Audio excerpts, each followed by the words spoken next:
ध्यान मार्ग से या बुद्ध की शिक्षा से हमें ज्ञात होते जा रहा है कि हमारा ही मन हमें बंदिस्त करता है और हमारा ही मन हमें मुक्त करता है। तो बुद्ध की इस बात को एक बौद्ध होने के नाते या पूरे संसार में जो मनुष्य अपने जीवन में सुख ढूंढ रहा है और सुख का जो अनुभव कुछ हमें बाहर भी मिलता है, जिसे हम इंद्रिय का सुख कहते हैं, लेकिन ध्यान से देखने से या बुद्ध की आंखों से देखने से हमें पता चलता है कि जो इंद्रिय का सुख है, संसार का सुख है, वो कुछ क्षण के लिए है, क्षण मात्र है। बस वही प्रज्ञा है।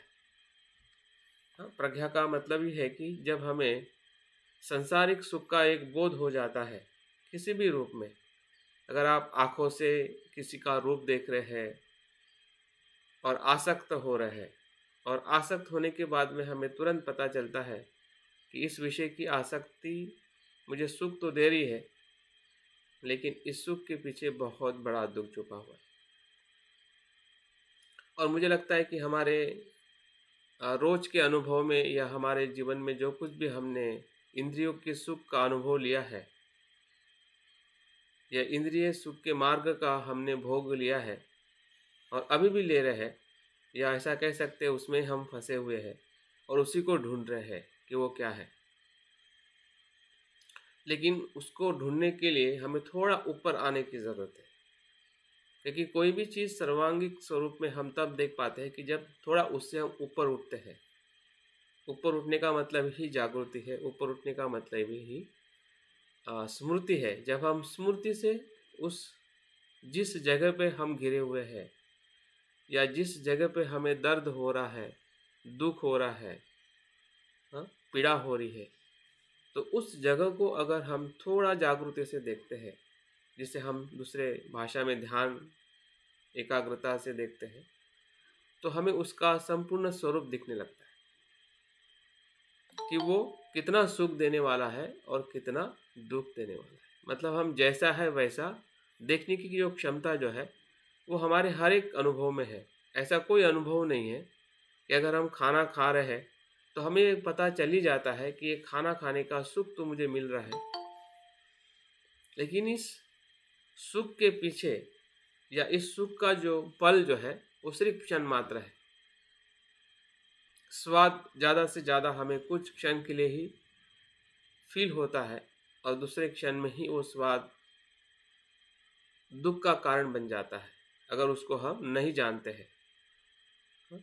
वैसे ही हमारे शरीर को होने वाला स्पर्श हो या नाक को होने वाला स्पर्श, गंध हो, या मन में जो आने वाले जो विचार है, जो हमारे पूर्व संस्कार है, जो हमने किए हुए कुशल और अकुशल कर्म का जो प्रभाव है, छाप है, प्रिंट है, वही प्रिंट वही छाप हमारे मन में उत्पन्न होती है और लय होती है।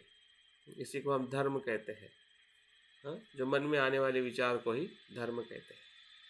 तो इस प्रकार से जागृति, स्मृति, एकाग्रता, सजगता, सति, ध्यान, ये सभी चीज़ें कहीं ना कहीं हम काफ़ी रोज के जीवन में परिचित है। बुद्ध ने ऐसी कोई बात नहीं कही है कि जो हमसे परिचित ही ना हो, अज्ञात हो। हाँ, अज्ञात इसलिए है क्योंकि हम संपूर्ण जागरूक नहीं हो पा रहे हैं, इसलिए चीज़ें हमें अज्ञात है। लेकिन जितना भी हम जान रहे हैं बचपन से लेके अभी तक, और अभी भी जो हमें ज्ञात होता है, बोध होता है, उस बोध का अगर हम थोड़ा गहराई से अवलोकन करें कि मुझे किस चीज़ का बोध हो रहा है, मैं क्या चीज़ समझ पा रहा हूँ, तो आपको उसी समय में पता चल जाएगा कि वो आपकी जागृति है जो आपको बता रही है कि ये अनित्य है। अगर जागृत नहीं है तो वही चीज़ हम नित्य भाव से उसको देखते हैं। बस इतना ही, मतलब एक क्षण का ही समय है। एक क्षण में हम ये देखते हैं, दूसरे क्षण में हम वो देखते हैं।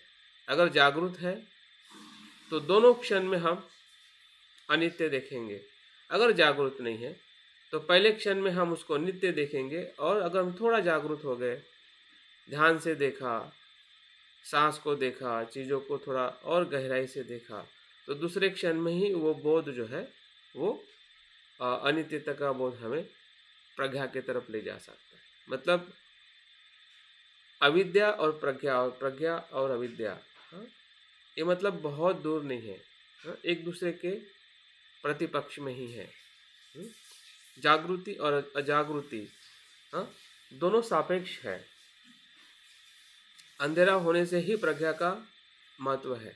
अगर अज्ञान ही नहीं है तो प्रज्ञा का क्या महत्व, हाँ? लेकिन हमें अज्ञान को समझना है कि अज्ञान क्या है, ताकि हम प्रज्ञा का दूसरे क्षण में अनुभव ले सकें। तो ध्यान जो आज हम करने वाले हैं, जिसे हम आनापानसति कहते हैं, तो आनापानसति ध्यान का जिस प्रकार से हम सांस पर या सांस का आलंबन लेकर हम जागरूक होने का प्रयास करते हैं, तो हमने इस बात का ख्याल रखना है कि आनापानसति शब्द में सति जो शब्द जो है वो बहुत महत्वपूर्ण है। कभी कभी हम सांस को ही महत्व का समझते हैं। इस ध्यान में सांस महत्व का नहीं है, सांस सिर्फ आलंबन है, एक विषय मात्र है कि जो विषय लेकर एक प्रकार से वो साधन मात्र है, उस साधन से हमें जागरूक होना है, ये हमारा लक्ष्य है।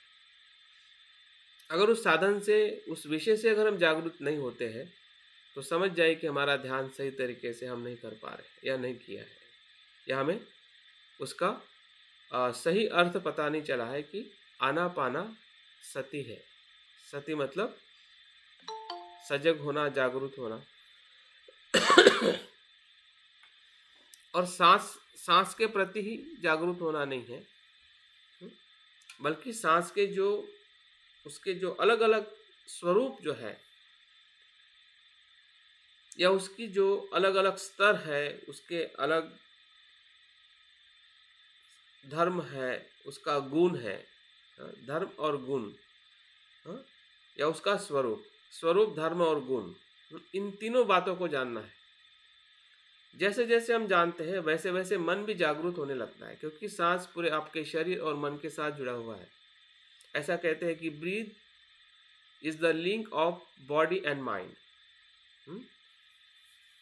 जो वेनेरेबल थीक नाथ हान, जो वियतनाम के मोंक रहे, अभी वो इस दुनिया में नहीं है, तो उन्होंने इस शब्द को कह के ये बात हमें स्पष्ट कराई है कि breath is the link of body and mind. श्वास एक ऐसी धारा है, ऐसी कड़ी है कि जो आपके बॉडी और माइंड को जोड़ के रखती है या जुड़ी हुई है।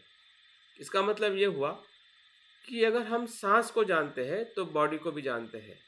अगर सांस को जान के अगर बॉडी को नहीं जान रहे हैं, इसका मतलब हम सजग नहीं हो रहे हैं। हम सिर्फ सांस को ही देखने में आनंद और उसी के ऊपर ही हमारा ध्यान हो रहा है। तो जैसे जैसे आप सांस को जानते हैं, इसका मतलब वैसे वैसे हम बॉडी या शरीर को भी जानते हैं। सांस क्या है, सांस के स्वरूप को जानते हैं तो हम बॉडी के स्वरूप को भी जानते हैं। सांस का जो धर्म है,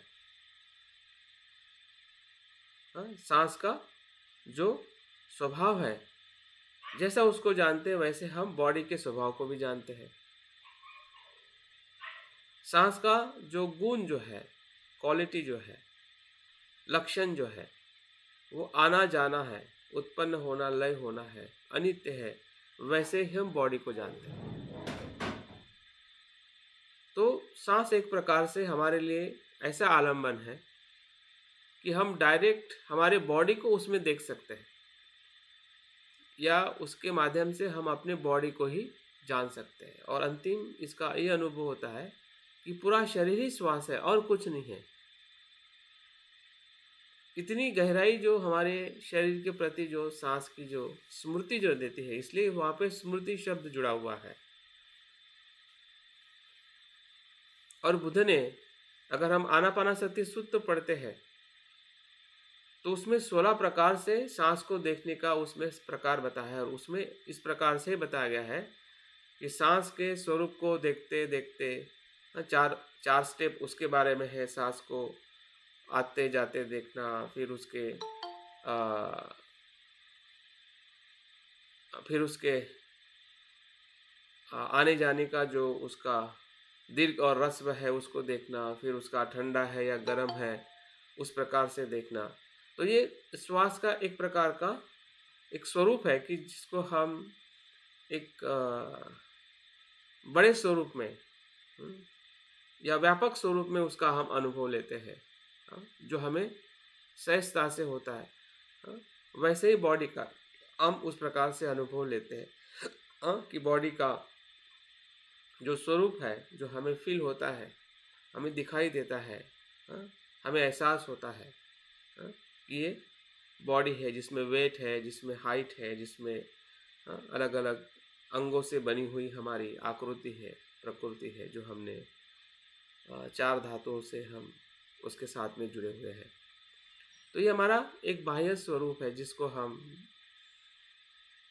कुछ जानते हैं, लेकिन जानकर हम कभी कभी नहीं जानते हैं। ऐसा नहीं कि हमें पता नहीं कि हमारी बॉडी क्या है, इतनी जानकारी है, लेकिन वो जानकारी का जागृति रखकर उसको देखना या उस बॉडी को महसूस करना, वो जागृति। वैसे तो हमें जागृति है क्योंकि हम अपने शरीर को रोज़ देखते हैं और कुछ हमने विज्ञान का अभ्यास भी किया है, इसलिए हमें वो जानकारी ज़रूर है कि ये इसको आँख कहते हैं, इसको हाथ कहते हैं, इसको ये कहते हैं। भले हमें इतना डिटेल्स पता नहीं है जिस प्रकार से डॉक्टर और वैज्ञानिकों को पता होता है, लेकिन फिर भी एक सामान्य तौर पे हमारे पास में काफ़ी कुछ जानकारी है कि जिस जानकारी से अगर हम जागरूक होते हैं तो यही जानकारी हमें बुद्धत्व के तरफ लेके जा सकती है। भले हम डॉक्टर और सर्जन और वैज्ञानिक ना बने, लेकिन बुद्ध जरूर बन सकते हैं, और इसलिए बुद्ध जो मानव का आदर्श है।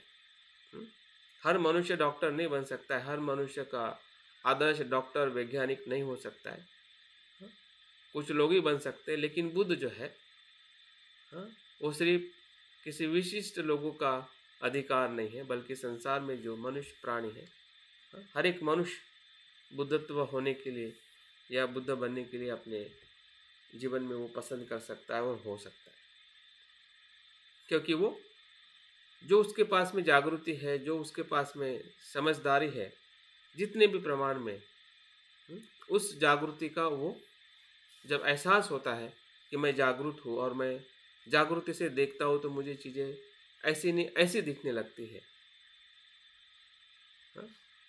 तो उसका अनुभव जिस प्रकार से सांस को देखते हुए हमें सांस के बारे में होता है, उसी प्रकार से वही उसका कनेक्शन जो है वो शरीर के साथ में है। एक शरीर नहीं तो सांस कहाँ से होगा?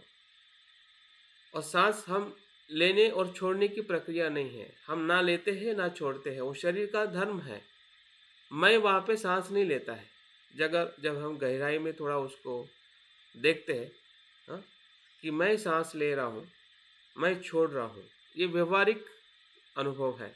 लेकिन उसको हम थोड़ा और जागृति से देखते हैं कि मैं मतलब क्या मेरी इच्छा ले रही है या मैं चाहता हूँ इसलिए सांस लेता हूँ छोड़ता हूँ, तो वो भ्रम टूट जाता है कि आपकी इच्छा से या मैं मेरी इच्छा से सांस ना लेता हूँ ना छोड़ता हूँ, बल्कि वो आपके या हमारे शरीर का वो स्वभाव है, शरीर की ज़रूरत है।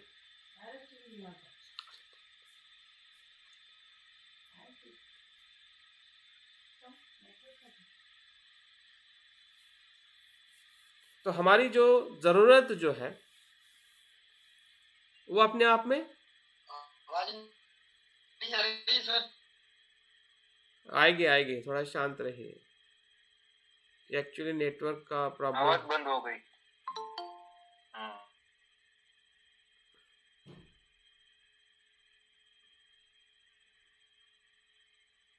सब नेटवर्क डिस्टर्ब करून टाकले तो।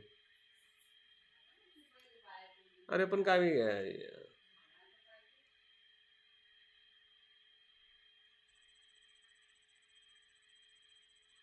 अभी आ रहा है आवाज? हाँ हाँ आ ठीक रही है, है। ठीक है, ठीक है। तो कहने का मतलब ये है कि सांस को देखना और सांस की स्मृति का जो सराव जो है, इसलिए हमें बताया गया है या हम जानते हैं कि हर एक जो बुद्ध जो है, ये आनापान सती ध्यान से ही बुद्धत्व को प्राप्त करता है। इसका मतलब बहुत उसका गहरा अर्थ है और बहुत ही सरल है। सरल इसलिए है क्योंकि सांस हर एक मनुष्य का वो शरीर का धर्म है कि जिसमें आपको किसी इच्छा की ज़रूरत ही नहीं है। इच्छा से हम कुछ भी नहीं करते हैं, मतलब इच्छा का अस्तित्व ही वहाँ पे समाप्त हो जाता है जब हम सांस को देखते हैं। आसक्ति का अस्तित्व ही अपने आप में समाप्त हो जाता है, क्योंकि आपकी आसक्ति है इसलिए सांस नहीं लेते हैं ना छोड़ते हैं, बल्कि वो सांस का जो आना और जाना जो है वो प्राकृतिक है और शरीर की ज़रूरत है। हमारी इच्छा की ज़रूरत नहीं है। हमारे उस शरीर के प्रति हमारी ना इच्छा है, ना आसक्ति है, ना द्वेष है। और इसका भी एहसास जब हम थोड़ा जागृति से करते हैं तो मन के बारे में भी हमें समझने आने लगता है। हाँ, शरीर के बारे में तो हम जानते ही है, जैसे जैसे हम सांस को जागरूक होके देखते हैं, लेकिन साथ साथ में हम अपने मन को भी समझने लगते हैं। जो मन की जो प्रतिक्रिया जो क्षण प्रतिक्षण होती है कि शरीर मेरा है या ऐसा होना चाहिए वैसा होना चाहिए। हाँ, और शरीर की जो हमारी तृष्णाएं जो है, इंद्रिय के तरफ देखने का हमारा रूप जो है, हाँ, इसी शरीर के 6 इंद्रियों से निरंतर बना रहता है।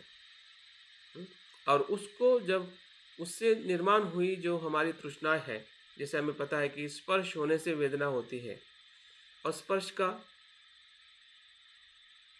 जो अनुभव जो है वो 6 इंद्रियों के विषयों से ही होता है और कहीं से नहीं।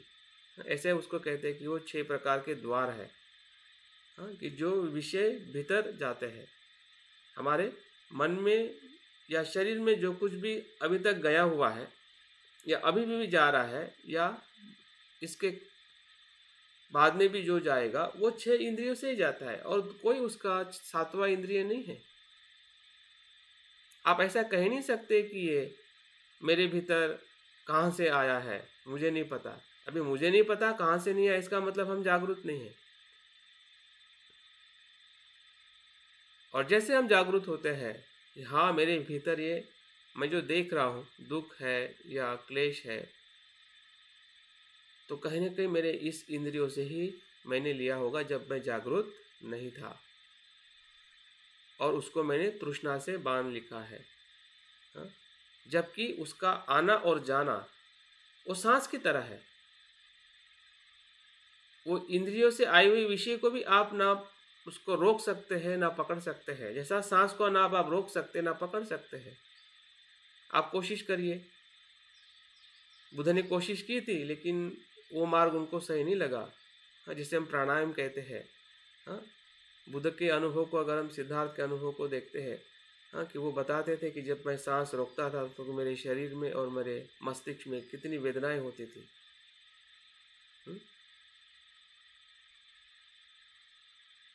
तो शरीर और मन और हमारा सांस, ये तीनों चीज़ें हमारे पूरे अस्तित्व को जानने के लिए हमें मदद करती है। और इसलिए जब अस्तित्व को जानते हैं, अस्तित्व का जब ज्ञान होता है, उसी को ही प्रज्ञा, बुद्धत्व और संबोधि कहते हैं,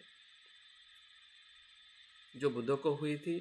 और वही कहीं ना कहीं हमें हर समय में, जो समय हम बिता रहे हैं, हर एक समय में बुद्ध है, हर एक समय में ज्ञान है। अगर अभी हम उसको देखते हैं तो अभी ही कुछ पल के लिए, कुछ क्षण का हमें ज़रूर अनुभव हो जाता है, और दूसरे क्षण में फिर से हम अज्ञान में जाते हैं और फिर से हमें नहीं होने का अनुभव होता है। फिर से हम जागरूक होते हैं तो फिर से होने का अनुभव होता है। हाँ? तो प्रज्ञा और जो अज्ञान जो है, इसका द्वंद्व जो है, हाँ, जब तक द्वंद्व है जब तक हम थोड़े अधिक जागरूक नहीं होते हैं। जैसे हम थोड़ा अधिक जागरूक हो जाते हैं, थोड़ा समझदार बन जाते हैं, शरीर और मन को देखने का जो सराव जब हम बार बार करते हैं और हमारी जागृति थोड़ी विकसित होने लगती है, तो ये द्वंद्व धीरे धीरे शांत होता है। उसी को ही सुख का अनुभव कहते हैं। हाँ, जिसमें तनाव नहीं होता है। तनाव रहित अवस्था ही सुख की अवस्था है, क्योंकि हमें समझ में आता है कि बाह्य जो इंद्रियों का सुख जो है वो सुख तो है, हम उसको नकारते नहीं हैं, क्योंकि हमें देखना अच्छा लगता है, हमें सुनना अच्छा लगता है, हमें खाना अच्छा लगता है, हमें घर अच्छा लगता है, परिवार के साथ समाज के साथ में रहना अच्छा लगता है। तो जो अच्छा लगना वो सुख है। हाँ? लेकिन उस सुख में बंधे रहना दुख है, या उसको नित्य मानना दुख है। बस इतना ही हमें समझ के फिर से जब हम वापस आ जाते हैं, जिसे हम निवरण कहते हैं, तो निवरण एक प्रकार से संसार के सुख का वो एहसास दिलाता है कि ये सुख है। आप ध्यान के सुख में क्यों जा रहे हैं? जैसे कि बुद्ध को भी मार जिस प्रकार से संभ्रमित करता है, हाँ, कि बुद्ध संसार में तुझे जो कुछ चाहिए, ये आखिरी संवाद है मार और बुद्ध का। जब वो बुद्ध होने के पहले, हाँ, जिसे हम मार विजय कहते हैं, बुद्ध का मार विजय, तो आखिरी में मार हारने वाला होता है। हाँ, उनको पता चल जाता है कि अभी सिद्धार्थ या बुद्ध होने वाले हैं, लेकिन फिर भी वो आखिरी में बात करता है कि तुम्हें जो कुछ भी चाहिए संसार में, पद चाहिए, प्रतिष्ठा चाहिए, सुंदर, जो कुछ भी चाहिए सब कुछ ले लो, सब पद ले लो। हाँ, लेकिन बुद्ध होने का आप जो निर्धार किए उसको छोड़ दो। इसका मतलब जो ये संवाद जो है वो उनके ही मन का संवाद है। हाँ, एक सांसारिक सुख का अनुभव जो उनके मन में था। अभी वहाँ पे कोई मार ऐसे कोई, मैं आपसे बात कर रहा हूँ या कोई आपसे बात करता है किसी शारीरिक रूप में, हम किसी व्यक्ति को देखते हैं, हाँ, ऐसा कोई वो रूप नहीं है। वो एक मानसिक रूप है, मानसिक द्वंद्व है, जो आपके और हमारे भीतर हर समय में आता है। ध्यान में आता है ऐसा नहीं है। मतलब ध्यान में हमें निवरण सताते हैं और ध्यान के बाद हम निवरण नहीं होते, मतलब क्या हम ध्यान के बाद बुद्ध हो जाते हैं? लोग कहते हैं ना, क्या जब मैं ध्यान करता हूँ तो बहुत सारे विचार आते हैं, निवरण आते हैं, और हमें क्या इसका मतलब ये है कि हमें ध्यान में निवरण आते हैं और ध्यान हम जब नहीं करते हैं तो हमें कुछ भी निवरण नहीं होते हैं? इसका मतलब आप हम बुद्ध हो जाते हैं, समझदार हो जाते हैं? ऐसा नहीं है। हम वहाँ पे भी उसी निवरण में ही हम व्यस्त रहते हैं, उसी तृष्णा इंद्रियों में ही हम अपने सुख को ढूंढते हैं, और इतने सुख को ढूंढ जाते हैं कि हम उसका दुख का भी हमें अनुभव नहीं होता है। जैसे कोई ड्रग्स हम लेते हैं या कोई नशा हो जाता है, और नशा में उसके शरीर का ही उसको सभानता नहीं होती कि वो कितना उसका शरीर और उसका स्वास्थ्य खराब हो रहा है। वैसे ही जो हमारी इंद्रिय की जो तृष्णा है या इंद्रिय का जो सुख जो है, वो हमें इतना सुखी लगने लगता है कि उसके पीछे छुपा हुआ दुख हमें दिखाई नहीं देता है, और वही द्वंद्व हमारे ध्यान में आता है। उसी की जो पड़ी हुई जो छाप है, असर है, परिणाम है, वो हमारे ध्यान में न्यूरन के रूप में आता है। और उस न्यूरन को समझ के अगर हम उसको जिस प्रकार से सांस आ रहा है जा रहा है, इस प्रकार से जब उसको हम देखते हैं, क्योंकि वो भी आपके उस क्षण के लिए, जिस क्षण के लिए वो आ रहा है, उस क्षण के लिए आपकी इच्छा नहीं है। जिस प्रकार से सांस का आना और जाना आपकी इच्छा नहीं है, वैसे ही जो मार आ रहा है वो तो उस समय की आपकी इच्छा नहीं है, वो आपकी भूतकाल की इच्छा थी जो आपने कर चुके हैं, वो अभी आप नहीं कर रहे हैं। अगर आपको खाने की इच्छा हो रही है या किसी की स्पर्श की इच्छा हो रही है इस क्षण में, तो आप ना स्पर्श कर रहे हैं ना आप खाना खा रहे हैं। इसका मतलब वो अभी की इच्छा नहीं है, वो तो उसका धर्म है कि जो आपने किया था या बाद में करने वाले हैं, दोनों इच्छाएं इंद्रिय से जो आपने किया था और करने वाले हैं। इसकी जो छाप हमारे मन में जब निर्माण होती है, वो सांस की तरह होती है, क्योंकि उसके लिए आप सोचते नहीं हैं कि ये मुझे चाहिए या नहीं चाहिए, वो आपने जो चाहिए और नहीं चाहिए था, वो आपने भूतकाल में कर लिया है और वर्तमान में उसका सिर्फ एक परिणाम के तौर पे वो आ रही है। जिस प्रकार से शरीर का सांस लेना धर्म है, वैसे ही मन का धर्म है ऐसे संस्कारों का आना और जाना। आपकी इच्छा से उत्पन्न नहीं होता है,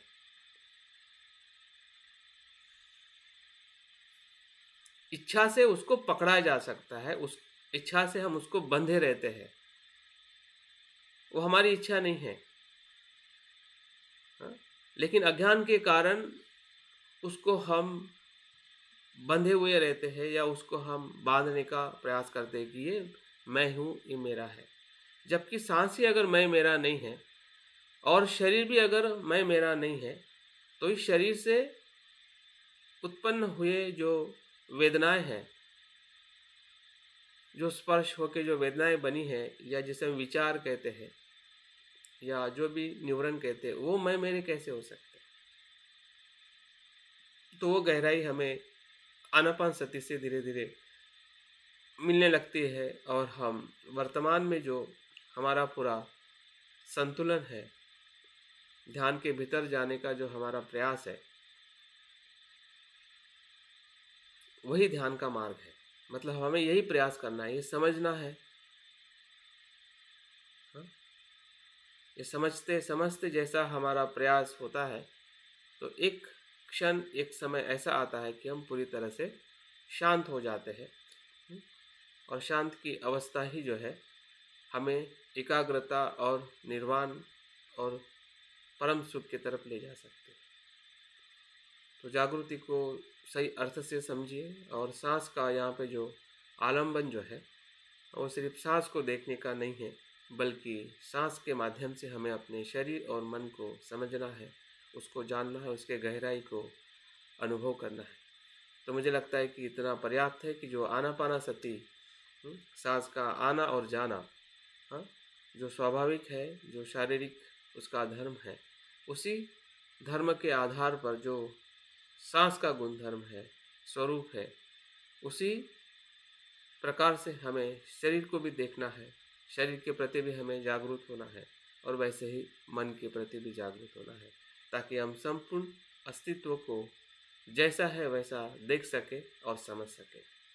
क्योंकि जैसा हम देखेंगे वैसा ही हम समझेंगे, और जैसा हम समझेंगे वैसे ही हमें देखना है। देखना और समझना, हाँ, ये दोनों एक साथ में जुड़ा हुआ है। जो हम देखते हैं और वो हम नहीं समझते हैं, तो अज्ञान है। जो हम समझते हैं और हम वो नहीं देखते हैं, वो भी अज्ञान है। लेकिन जो हम देखते हैं वही समझते हैं, और जो समझते हैं वही देखते हैं, तो वो वर्तमान है। हाँ? वो क्या है? बुद्ध है, वो ज्ञान है, वो प्रज्ञा है, वो जागृति है। तो चलिए, हम जागरूक होने के लिए अपने आप को ध्यान के लिए, आनापानसति ध्यान के लिए हम आगे बढ़ते हैं। जो मैंने जानकारी दी है, जिससे हमारी जो आनापानसति का जो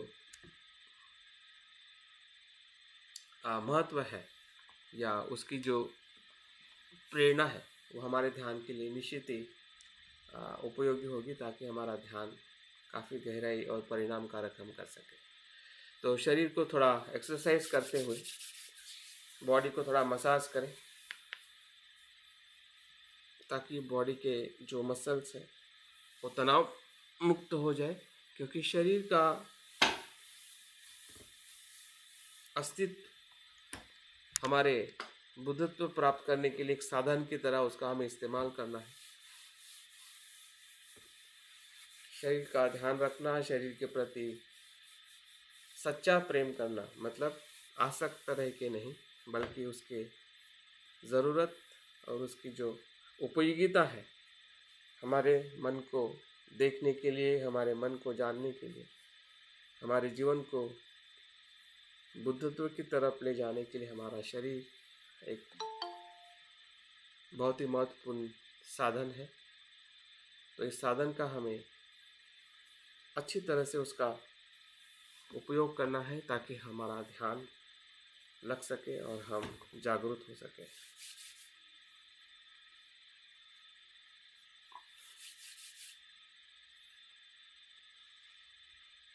देखिए, धीरे धीरे आप आपके बैठक को ठीक कर लीजिए।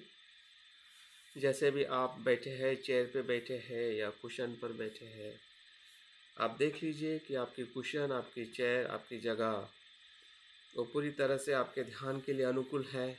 अगर नहीं भी है, फिर भी जान लीजिए कि कुछ सही नहीं है, क्योंकि दोनों को जानना एक हमारी संपूर्ण या सम्यक जागृति का लक्षण है। कि कभी कभी हम आधा ही जानते हैं, और आधी जानकारी, आधी जागृति बहुत खतरनाक है। जैसा है वैसा देखिए कि आप जहाँ पर भी बैठे हैं, आपके ध्यान के लिए प्रतिकूल होते हुए भी आपके लिए अनुकूल है, क्योंकि वो जगह ही है जहाँ पे हम ध्यान करने वाले हैं। गहरी सांस लीजिए, 3 लंबी सांसें अंदर लीजिए और बाहर छोड़िए, जिससे शरीर के भीतर का जो तनाव है वो बाहर और हमारा शरीर तनाव मुक्त हो जाए।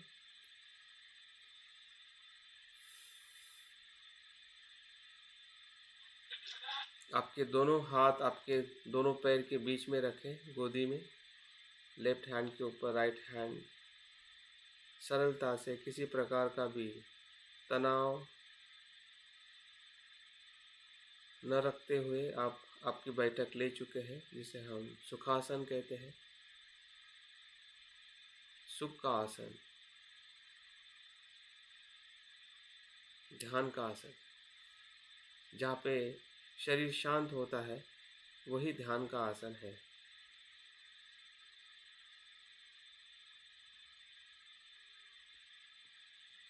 धीरे धीरे आंखें बंद करते हुए आप मन के भीतर आप प्रवेश कर रहे हैं। आपकी सभी इंद्रिय, आँख, कान, नाक, जीभ, त्वचा, सब भीतर की तरफ चली गई है, भीतर की तरफ देख रही है। संसार के साथ हमारा जो जुड़ाव है वो धीरे धीरे कम हो रहा है।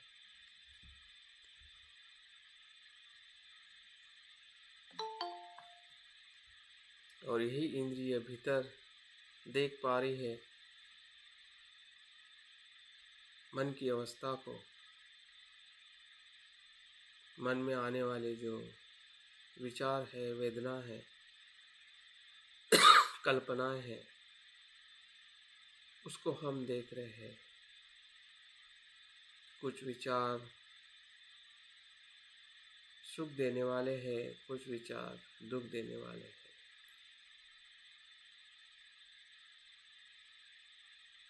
पहचानिए कि मैं अभी सुखी हूँ या दुखी।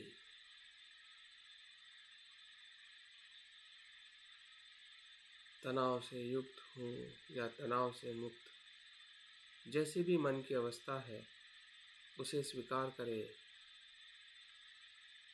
उससे भागिए मत, ना ही भगाइए।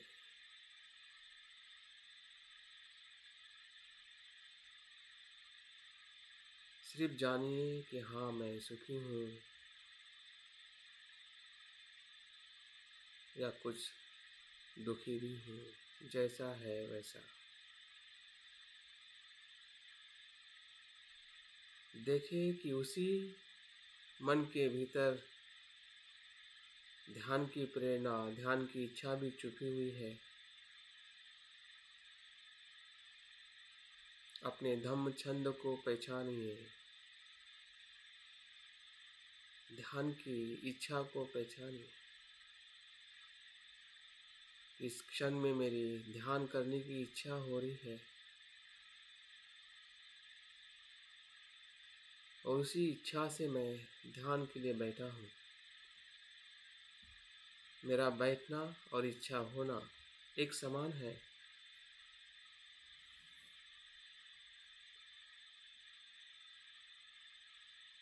जो संसार की तरफ ले जाने वाली इच्छाएं भीतर की तरफ ले जाने वाली इच्छा में रूपांतरित हो रही है।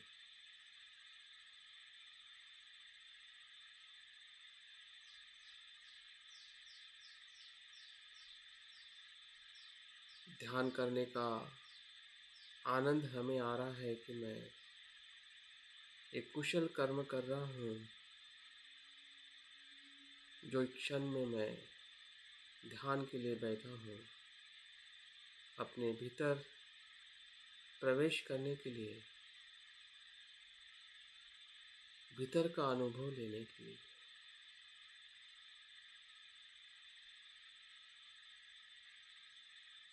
कि मेरा मन क्या है, कैसे है,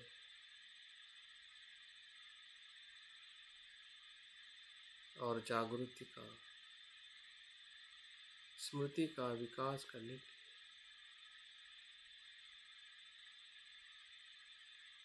लिए यही धम्म छंद संकल्प में रूपांतरित हो रहा है कि ये समय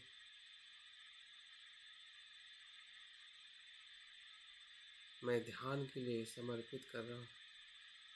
भले बाहर कितनी भी आवाज़ें आए, मन कितना भी भटके, शरीर में कुछ पीड़ा वेदना भी हो, फिर भी मैं ध्यान के भीतर बना रहूँगा। मेरा ध्यान का संकल्प बुद्ध के समान मेरा अधिष्ठान है।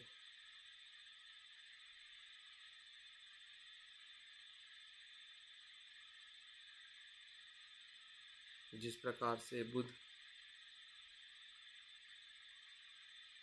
वज्रासन में बैठकर संकल्प करते हैं कि बुद्धत्व प्राप्त होने तक मैं इस आसन को नहीं छोड़ूंगा,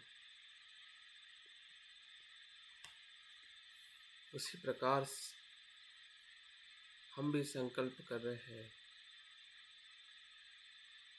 कि ध्यान का समय समाप्त न होने तक मैं इस ध्यान के भीतर निरंतर प्रयास करूं,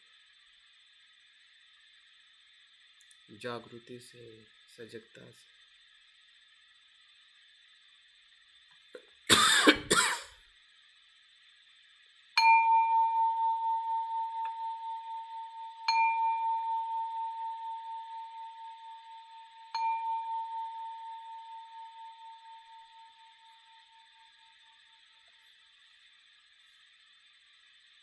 आनापानासति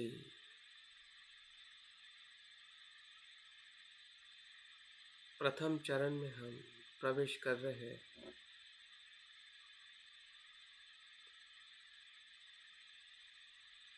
जिस चरण में हमें सांस के आने और जाने के स्वरूप को देखना है मन की आंखों से। अभी हमारा मन पूरी तरह से भीतर है,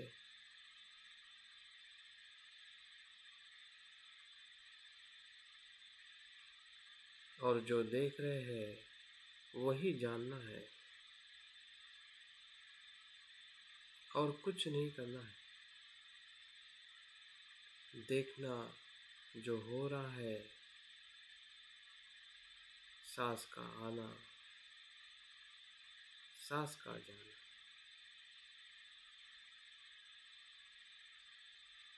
अपनी गति से सांस आ रहा है और अपनी गति से ही सांस बाहर जा रहा है।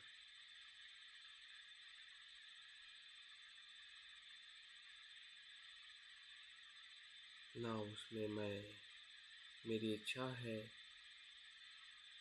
ना वो इच्छा से आता है ना जाता है। ऐसा श्वास जो स्वयं में अनासक्त है, शुद्ध है,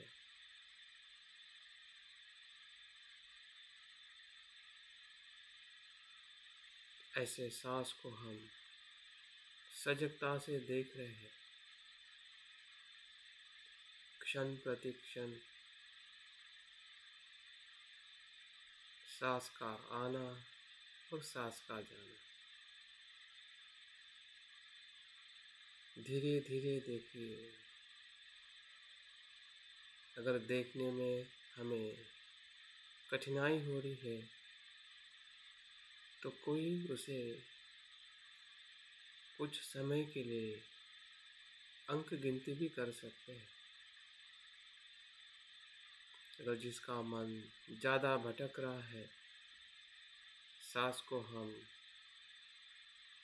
देख नहीं पा रहे हैं, तो वे भीतर जाते हुए सांस पर अंक गिनती से ध्यान रखें। सांस का अंदर जाना और बाहर आना, 1, सांस का अंदर जाना, बाहर आना, 2, इस प्रकार से 10 तक, और फिर से 1 से शुरुआत करें।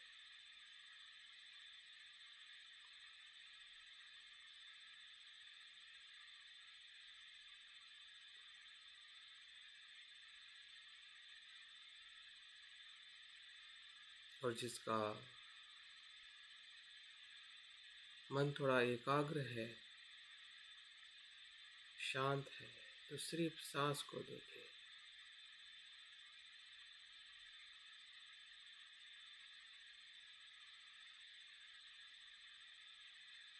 जागृति से, जागृत होते हुए। अगर कुछ क्षण के लिए हमारी जागृति खो जाती है और हम दूसरे विचारों में, न्यूरॉनों में चले जाते हैं, तो अफसोस ना करें, सांस तो वहीं पर है, आप वापस आ जाइए। अपने आप को दोषी ना ठहराइए कि मेरा मन क्यों भटका। दोष देने से कुछ भी लाभ नहीं है। और भटकना था, भटक गया, क्षण चला गया, उसे दोष दे के फिर से अपने दूसरे क्षण को क्यों बर्बाद करें। फिर से सांस पर आ जाइए, आनंद लीजिए अपने ध्यान के प्रयास का, जागरूक होने का। अपने आप का आभार करें, पुण्यानुमोदन करें। मैं प्रयास कर रहा हूँ सांस को देखते देखते सजग और स्मृतिमान होने का।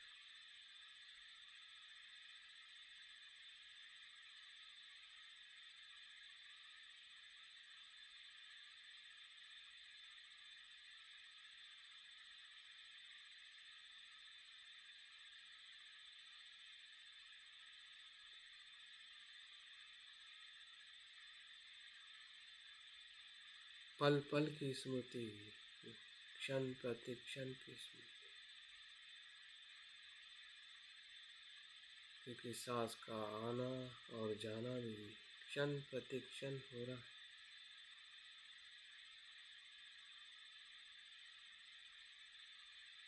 हम सांस को पहचान रहे हैं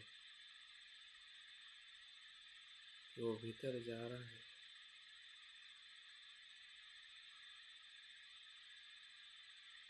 और जान भी रहे हैं।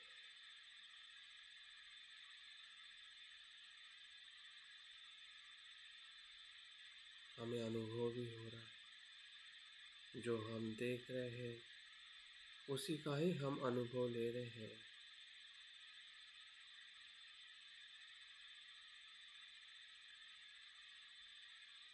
और उससे हमारी जागृति बढ़ते जा रही है। हम मन के भीतर और शरीर के भीतर धीरे धीरे प्रवेश कर रहे हैं, ध्यान के मार्गों को आगे बढ़ा रहे हैं।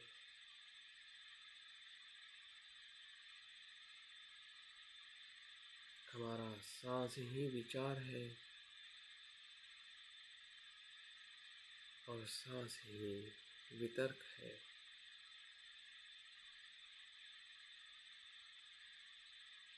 उसी का ही हम चिंतन कर रहे हैं, उसी के बारे में ही हम देख रहे हैं, सोच रहे हैं। एक ही सोच, एक ही विचार कि सांस का आना, सांस का जाना।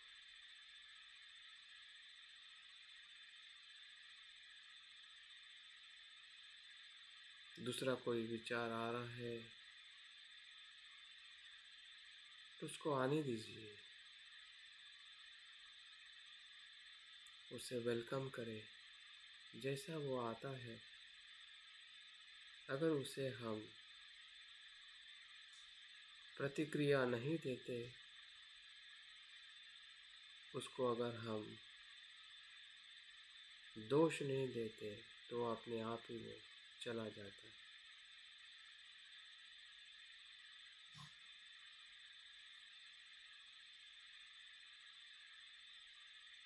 फिर से सांस पर आ जाइए। सांस ही हमारा आधार है।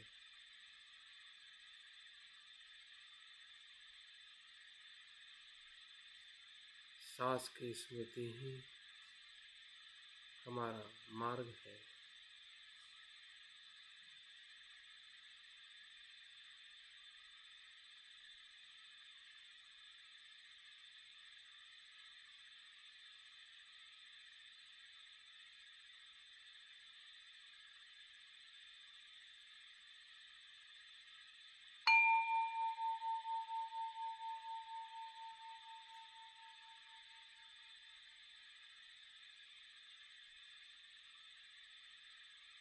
ध्यान के दूसरे चरण में हम प्रवेश कर रहे हैं।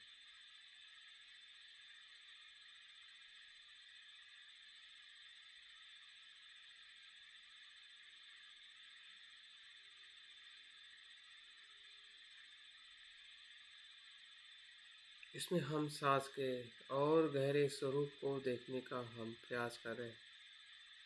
हमारी जागृति का और विस्तार करें।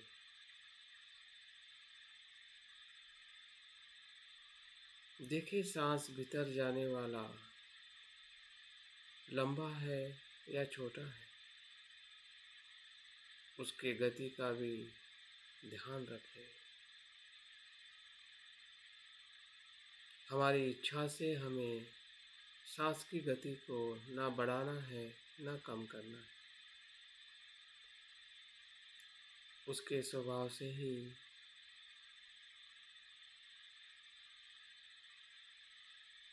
हमें दिखाई देता है कि कुछ सांस, जैसे कि भीतर जाने वाला सांस, हमें दीर्घ लंबा महसूस होता है और बाहर आने वाला सांस छोटा महसूस होता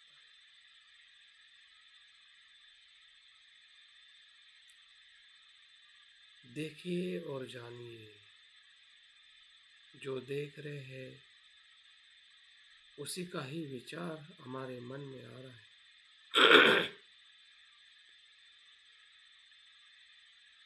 और उसी का ही हम अनुभव ले रहे हैं।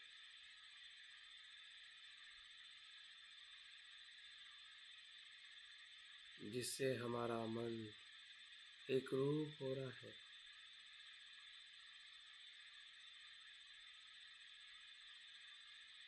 क्योंकि सांस के साथ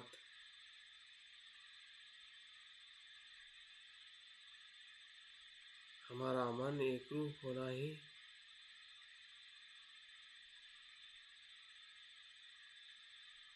जागृति का अनुभव है।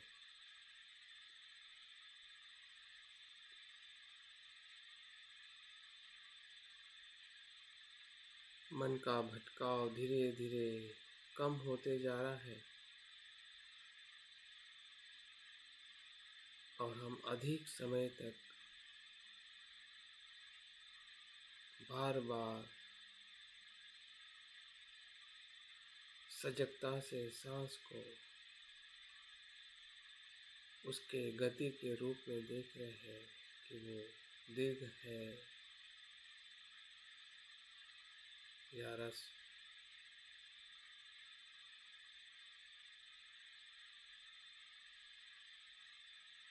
दाहिने नासिका से जा रहा है, बाएं नासिका से जा रहा है, या दोनों नासिका से भीतर जा रहा है। जैसे जैसे उसका अलग अलग जो पहलू है उसे भी जानिए।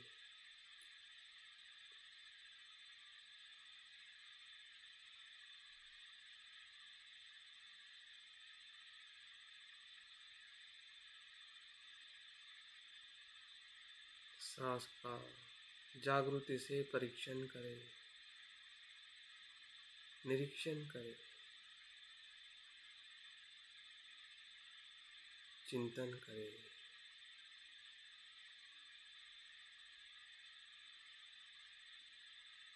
और वही चिंतन करें जो हो रहा है, जिसे हम जान रहे हैं। सांस,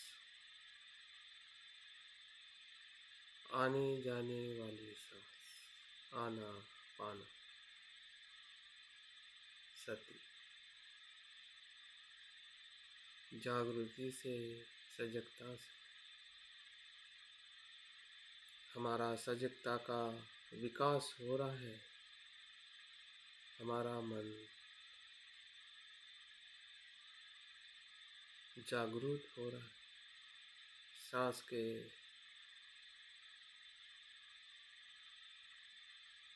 स्वरूप को देख रहा है, उसमें हमें आनंद मिल रहा है। जो आनंद हमें इंद्रियों से हम बाहर ले रहे थे, वो आनंद, वो प्रीति हमें सांस को देखने में मिल रही है।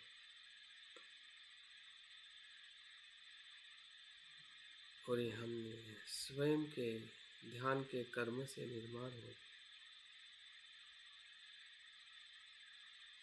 ये स्वनिर्मित है।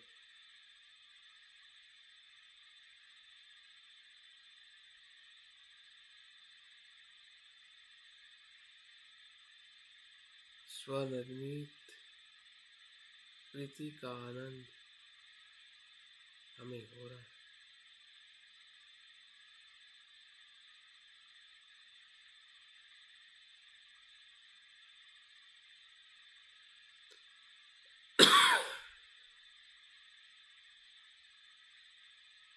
अगर फिर भी हमारा मन भटक रहा है,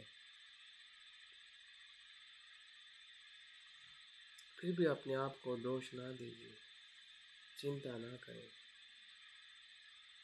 देखिए, जैसे सांस का धर्म है, वैसे ही हमारे मन का भी धर्म है।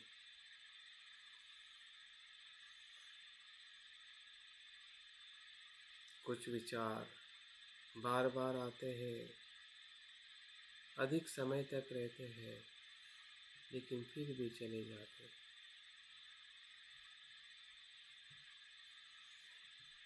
जैसे कि सांस दीर्घ है, लंबा है या छोटा,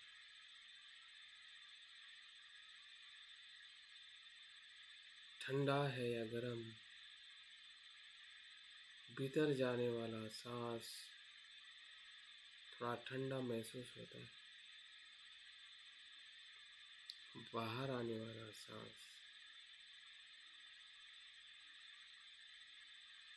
थोड़ा गर्माहट महसूस होता है। देखिए, सांस के स्वरूप को हम और सूक्ष्म देख रहे हैं। और जैसे जैसे हम उसके सूक्ष्मता का अनुभव कर रहे हैं, वैसे वैसे हमारे मन में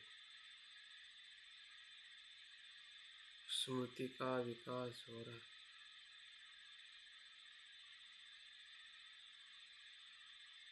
हमारा जो कुशल धर्म है, हमारे चित्त का, मन का,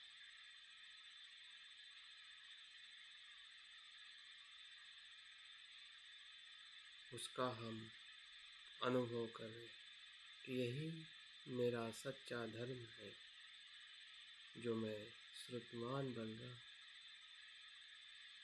मैं जान रहा हूँ कि सांस का स्वरूप क्या है।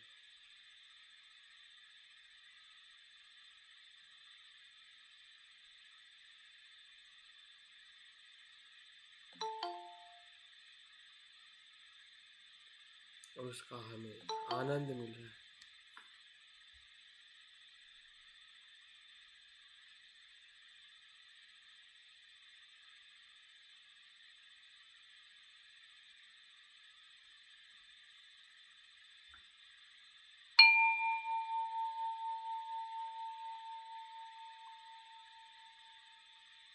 आनापानासति ध्यान के तीसरे चरण में हम प्रवेश कर रहे हैं। हमारी मन की और ध्यान की अवस्था हमें समझ में आ रही है।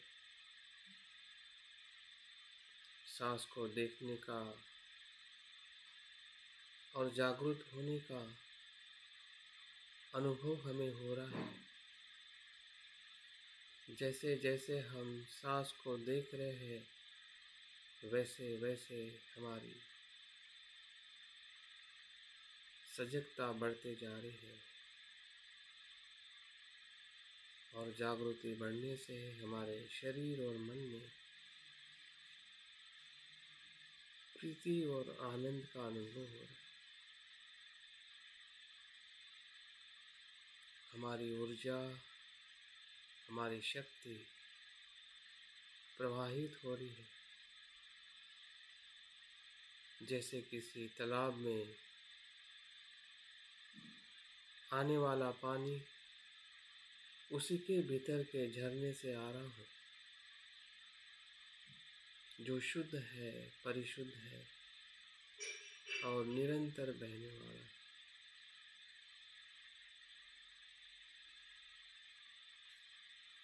क्योंकि वो पानी उसके उसी ही जमीन से आ रहा है जिस भूमि में वो तालाब विकसित हो रहा है। वैसे ही हमारी प्रीति हमारे भीतर से आ रही,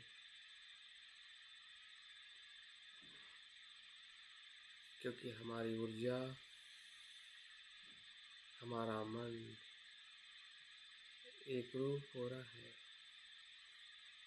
सांस को देखते देखते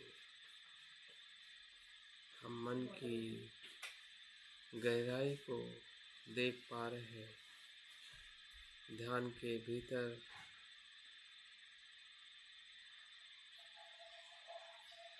हम आगे बढ़ते जा रहे हैं। देखिए, सांस सिर्फ ऊपरी तौर का स्वरूप नहीं है, बल्कि वो पूरे शरीर में बह रहा है।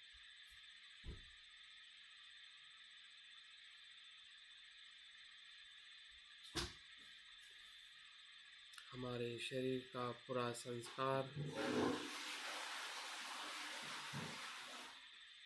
सर से लेके पांव तक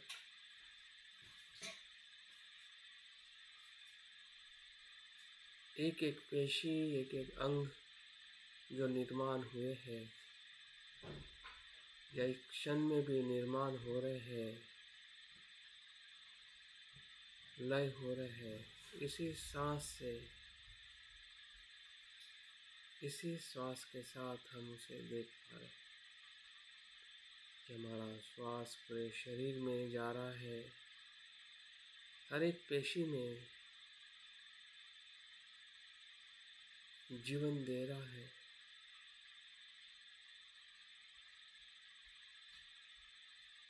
और जहाँ जीवन है वही मृत्यु है। मृत्यु का ही दूसरा नाम जीवन है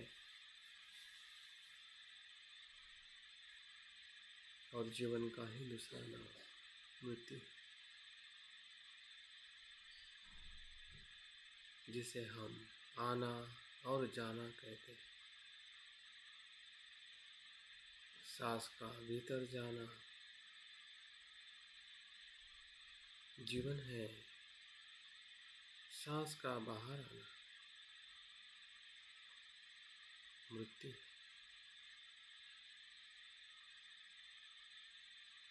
शरीर क्षण प्रति क्षण जन्म ले रहा है, मृत्यु हो रहा है।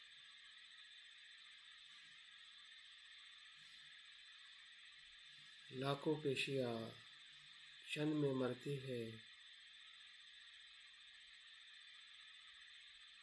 और लाखों पेशियां क्षण में निर्माण होती।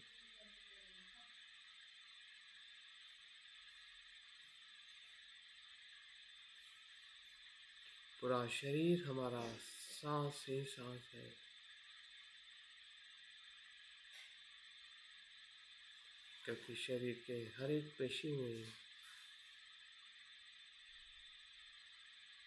हमारा शरीर है।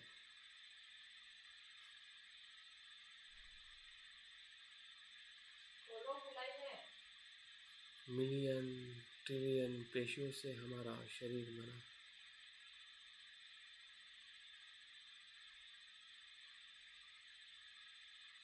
और इस सांस के जागृति से हम देख रहे हैं सांस की स्मृति जो एक प्रकाश की तरह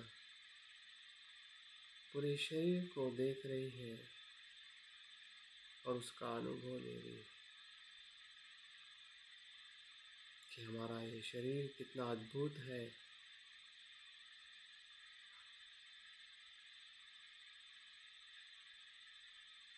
लेकिन ऐसा कुछ भी नहीं है कि जो मेरी इच्छा से होता है या जिसे मेरे कहने से कुछ इसमें बदलाव हो सकता है। इसका बदलाव सांस के आधार पर है, मेरी इच्छा के आधार पर है। शरीर के प्रति जो मेरी इच्छा है ये सुंदर है, ये बूढ़ा नहीं होना चाहिए, बीमार नहीं होना चाहिए, दुख नहीं होना चाहिए। जबकि इस अद्भुत शरीर में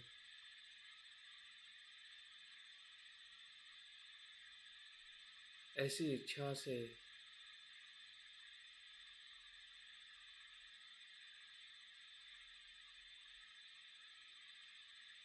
हम सुखी नहीं हो सकते। यही इच्छा मेरे दुख का कारण है। जबकि मैं देख रहा हूँ शरीर श्वास मात्र है, जो श्वास बिना किसी इच्छा और तृष्णा से आता है और जाता है। यही मेरे शरीर का धर्म है। पूरे भीतर बाहर पूरा शरीर श्वास ही श्वास है। शरीर के प्रति जो हमारी आसक्ति है, काया के सभी संस्कार, सभी वेदनाएं सांस के समान है।